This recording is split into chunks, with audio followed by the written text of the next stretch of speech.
President Bola Tinubu again urges Nigerians to be patient, says new dawn nears.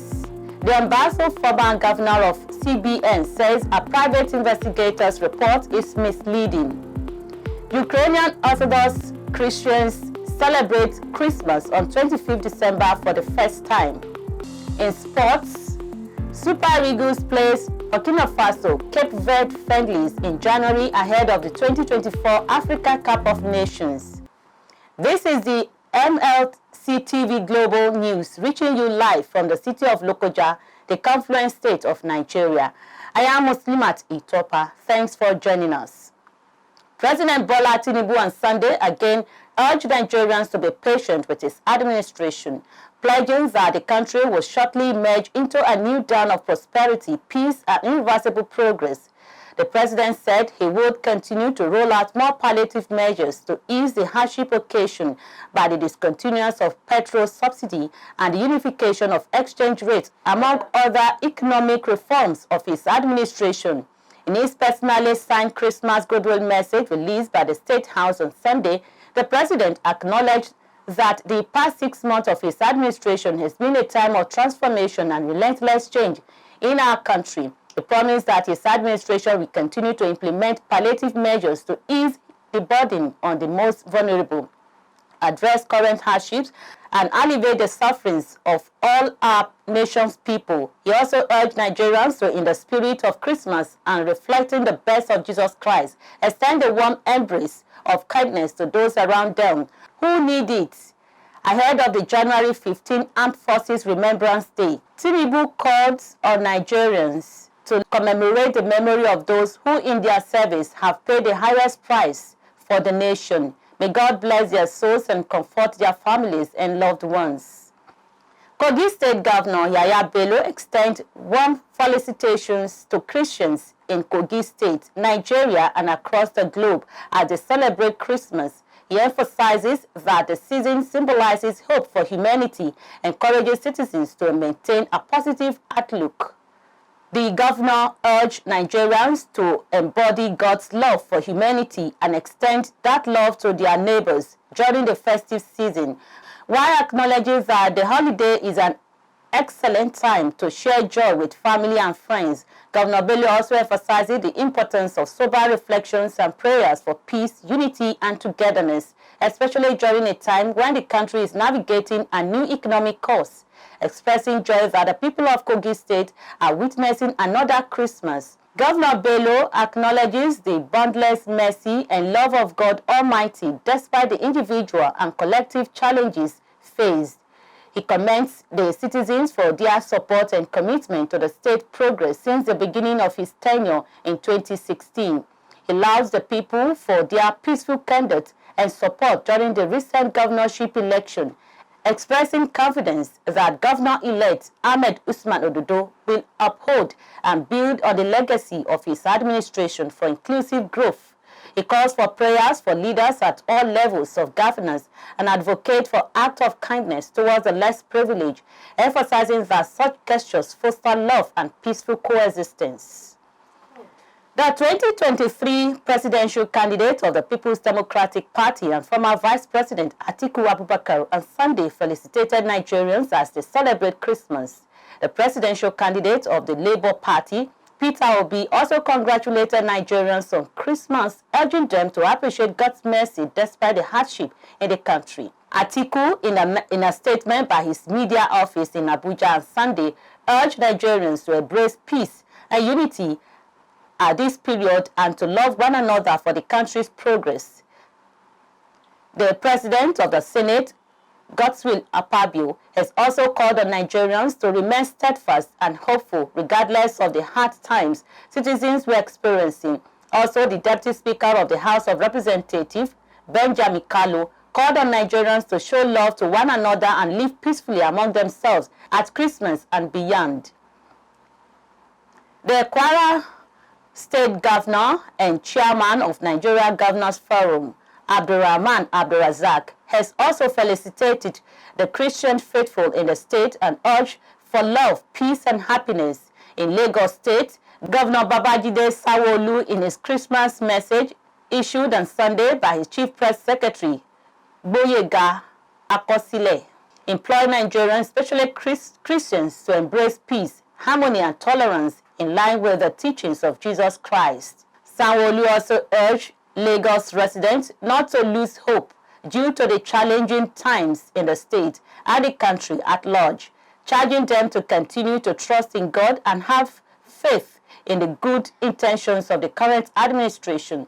Similarly, the Edo State Governor, Godwin Obaseki, felicitated the people of the state, noting that the youth presented an opportunity to show care and love. In Enugu State, Governor Peter Mba urged Nigerians to live in love, peace, and togetherness in order to advance the country. Also, the Ogun State Governor, Dapo Abiodun, urged Christians and Nigerians not to allow the current economic challenges to dampen their spirits, saying that there was hope for the economic turnaround.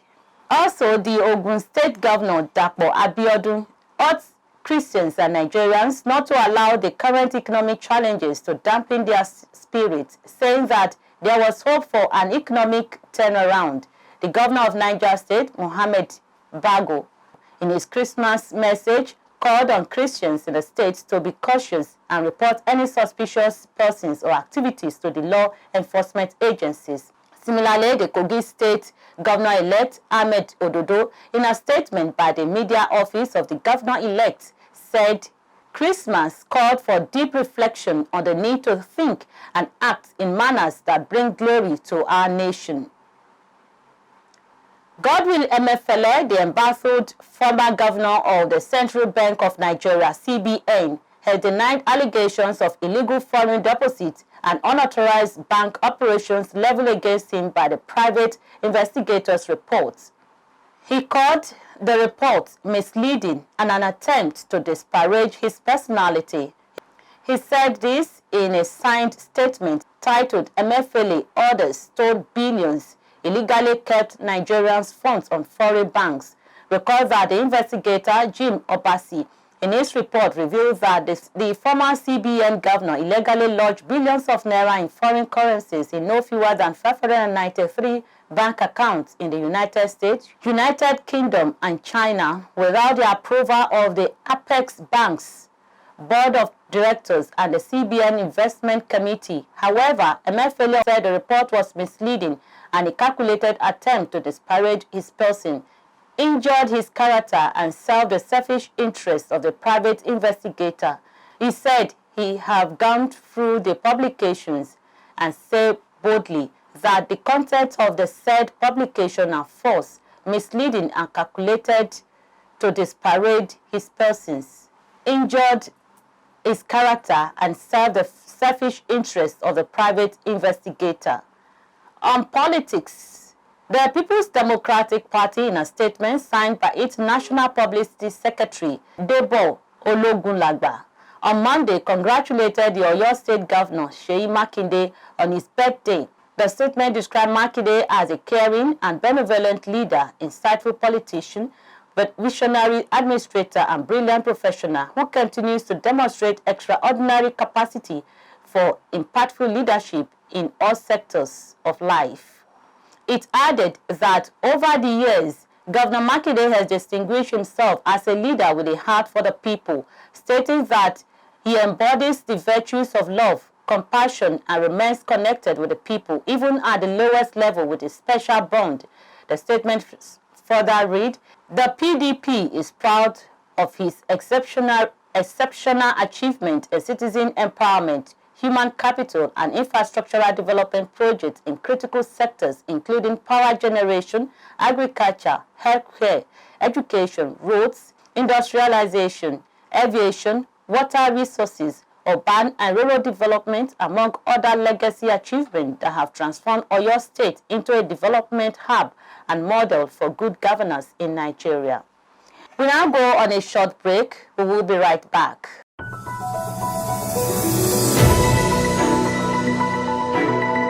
MLC TV Online is here.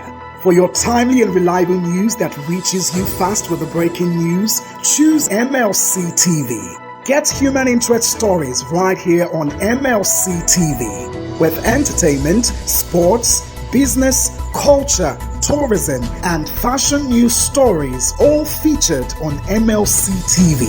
Not forgetting political and current affairs news, state and federal government and people's matters will be discussed regularly on MLC TV.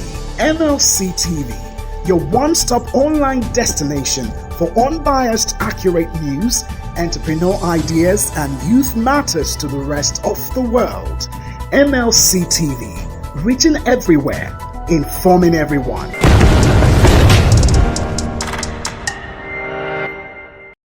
Welcome back. On crime, the Ogun State Police Command has said the police officer whose shot accidentally hit a Nollywood actor and director Aziz Ijaduode in Iperu, Remo in the Ikene local government area of the state on Sunday will face a disciplinary action. The State Commissioner of Police, Abiodun Alamutu, exclusively made this known to journalists following the incident. Alamutu said the Nollywood actor was accidentally hit by a shot that was discharged by a police officer who had intended to disperse thugs that wanted to mob the person he was attached to. Alamutu arrived at the inpatient wards of the Babcock University Teaching Hospital around 11 a.m. on Sunday. Alamutu, who said the shooting was unfortunate and uncalled for, expressed joy that the actor was in a stable condition. He will be discharged after having been satisfied okay by the doctors. On the foreign scene, many Ukrainian Orthodox Christians are preparing to celebrate Christmas on 25th December for the first time this year.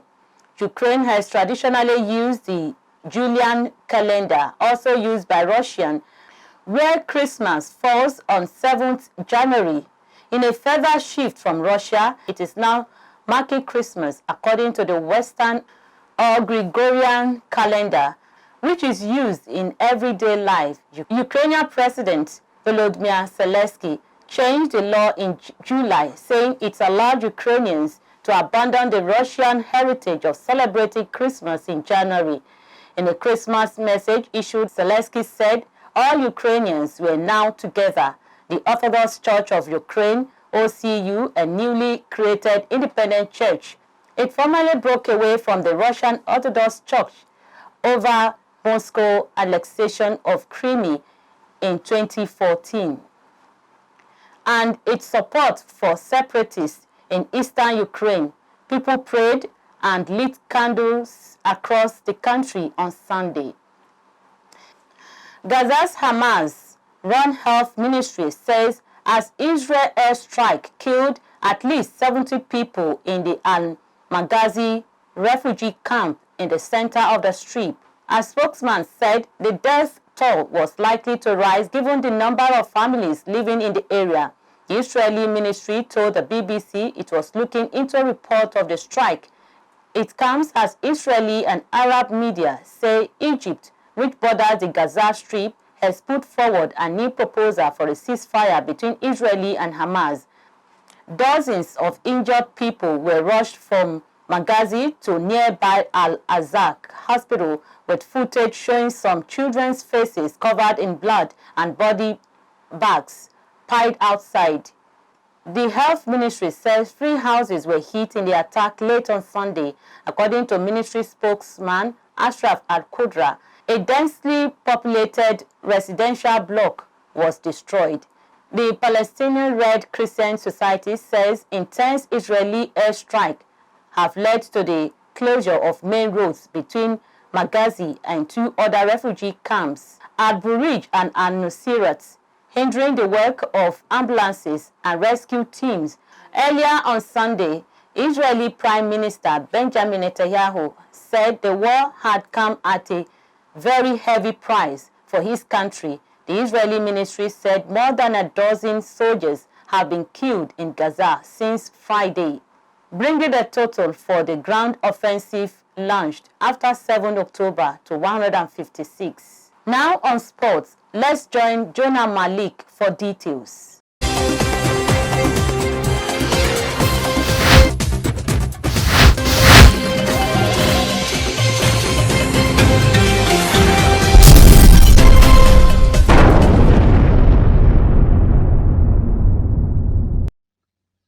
Hello there, I'm glad to have you on Sports Update on MLC TV Global News. I am Jonah Malik. Thanks for joining me. British billionaire Sir Jim Ratcliffe has agreed to buy a 25% stake in Manchester United for about $1.3 billion. Ratcliffe's Ineos Group will take control of football operations. The 71-year-old will also provide $300 million for future investment into the club's Old Trafford Stadium. The announcement comes 13 months after the club owners, the Glazers family, stated they were considering selling to explore strategic alternatives. The American family bought the club for £790 million in 2005. The only other publicly declared bidder, Qatar banker Sheikh Jassim bin Ahmad Al Thani, withdrew his offer to buy 100% of the club in October. Manchester-born Ratcliffe is chairman of petrochemicals company Ineos and says he is a lifelong supporter of the club. He tried and failed to buy Chelsea last year. Still on sports, Mauricio Pochettino admits his Chelsea team needs to be more clinical after Wolves condemned them to an 8th Premier League defeat of a tepid campaign. Second half goal from Mario Lemina and Matt Doherty secured victory for the host, who recorded successive league wins against Chelsea for the first time in nearly half a century. Substitute Christopher Okonkwo headed home in injury time on his Premier League debut, but it was not enough to salvage a point for the Blues, who lost a 4th consecutive away league game for the first time since December 2000. Coming down to the shores of Africa, Nigeria will play 2 friendly matches against Burkina Faso and Cape Verde in January ahead of the 2024 African Cup of Nations, which holds from January 13th to February 11 in Ivory Coast. The Super Eagles are hoping to win the 4th AFCON title next year and are in Group A alongside host Ivory Coast, Equatorial Guinea and Guinea-Bissau. Nigeria's first game will be against Equatorial Guinea January 14th at the Ebimpe Olympic Stadium before facing host Ivory Coast January 18th, while their last group game will be against Guinea-Bissau on January 22nd. The Eagles are also billed to camp in Saudi Arabia ahead of the tournament beginning from Friday, December 29th. And that's all on Sports Update. I am Jonah Malik reporting. Back to Akasta for more stories.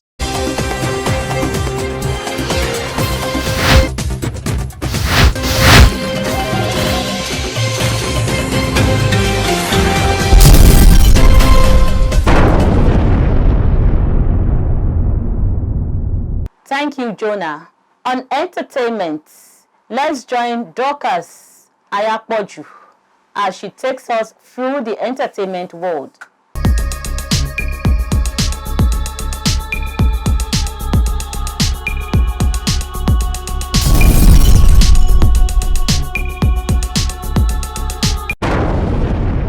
Welcome to today's entertainment news. I'm Dorcas Ayakpoju. On the entertainment scene today, veteran Nigerian comedian Atuyota Hallelujah Akpobome, popularly known as Ali Baba, has recounted how his dad kept malice with him for a decade for choosing comedy over becoming a lawyer. Featuring as a guest in the Christmas edition of the Honest Bunch podcast, Ali Baba recalled leaving the university to inform his father about his intention to become a comedian and how his reaction forced him to abscond from home. He said he became determined to become a successful comedian in a bid to prove his father wrong. Ali Baba said, "My dad is a bookworm. He got his PhD at 86. I told him and said, 'Daddy, I came back from school to tell you that I've decided that I don't want to read law. I want to do comedy.' He asked if I have been rusticated and I said no." Ali Baba said he knew he couldn't sleep in the house because his dad would beat him up. So he went out with his uncle. "My dad and I didn't talk from 1988 to 1998, 10 years. I tried to reach out to him. I went one time to talk to him, but he didn't want to see me." Ali Baba said that when people asked that where did you get the inspiration to become a great comedian, his response was, "I was committed and I want to prove my father wrong." And on the foreign scene, a London-born actor known for his role in Dr. Who and Emada died in his sleep on Christmas morning, his family have said. In a statement, his family said Richard sadly died in his sleep after fighting a long-term sickness. "We are deeply saddened by his loss. We will fondly remember him for his generosity, creative spirit, and fantastic storytelling. Richard is also well remembered outside his family for his long-running career in TV and theater, where he delighted audiences of all ages. Franklin played Captain Markyat in Doctor Who and was known for fighting off alien invasions in the BBC civil series in 1970s. His first stint on TV was as Joe Townsend in Crossroads, and over the years he would appear in many British shows, including The Saint, The Burgers, and Heartbeat. Richard Franklin died at age 87. May his gentle soul rest in peace. And so this is the end of entertainment news for today. Thanks for joining us. I'm Dorcas Anyokpoju.